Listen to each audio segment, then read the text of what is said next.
everyone, welcome to the second day of my 3-day Moscow series. This day felt completely different from the first. Less touristy, more like wandering around a new city with no pressure and letting it surprise us. And honestly, those are always the best travel days. So let me take you along. We started our morning at Isma Kremlin, and the moment I saw those bright colors, I felt like I had walked inside a storybook. It's not a real historical Kremlin the way people imagine, it's more like an artsy, fun, cultural complex.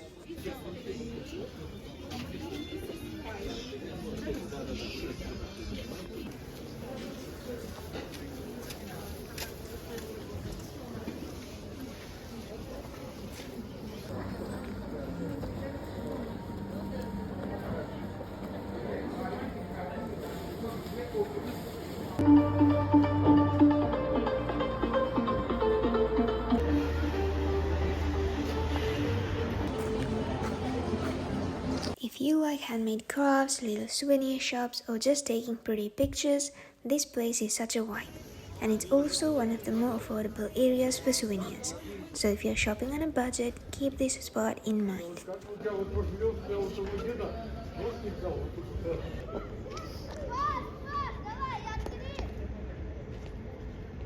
Just a little further around the corner, we stumbled on this cute Polaroid spot. You just sign in your details on their little screen, and a minute later they hand you an actual Polaroid photo. It feels so wholesome, like a tiny souvenir you can take home and remember that moment with your friends. After my low we just walked. No plan, no map, just two girls wandering through the streets of Moscow. And honestly, I think that's when you really start to understand the city. We came across so many beautiful buildings, some old, some modern, some completely random. But that's kind of the charm here. Moscow has this way of mixing everything together and still looking elegant. If you ever travel here, don't be scared to get a little lost.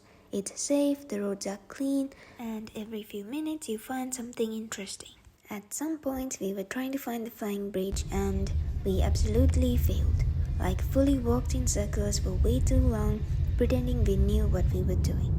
Eventually, we just looked at each other and said, okay, enough. So we grabbed a taxi, and the view when you arrive on the bridge, it was totally worth it. So this is called the Zaryadye Park Flying Bridge, which is one of my favorite spots in the city. It was just one of those days where everything felt a little magical and a little unexpected in the nicest way.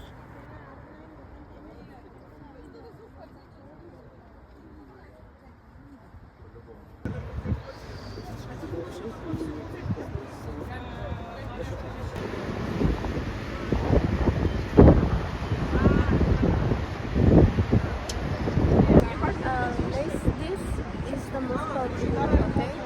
It's the floating bridge. This river is the Moscow river. До свидания. Пока-пока.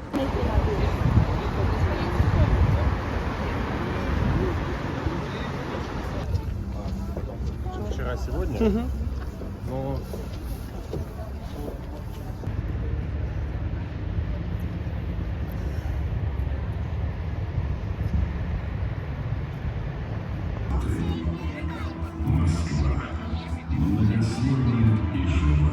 Right next to the bridge, there was this giant outdoor screen playing Russian history in a sort of cartoon style.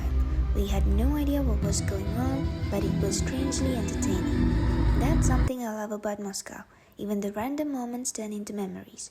You don't always need a plan. Sometimes you just need to stand there and watch whatever the city throws at you.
Москва – один из самых умных мегаполисов мира.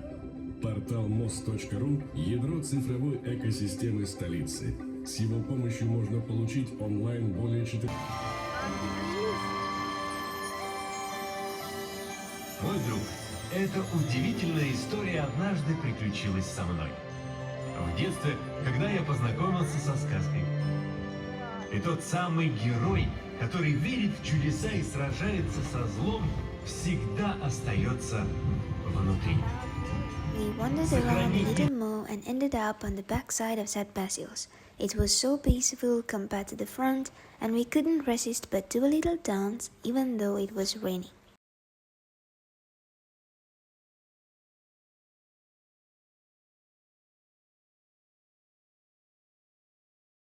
We actually planned to squeeze in a museum visit before calling it a day, but by the time we got there, everything was already closed.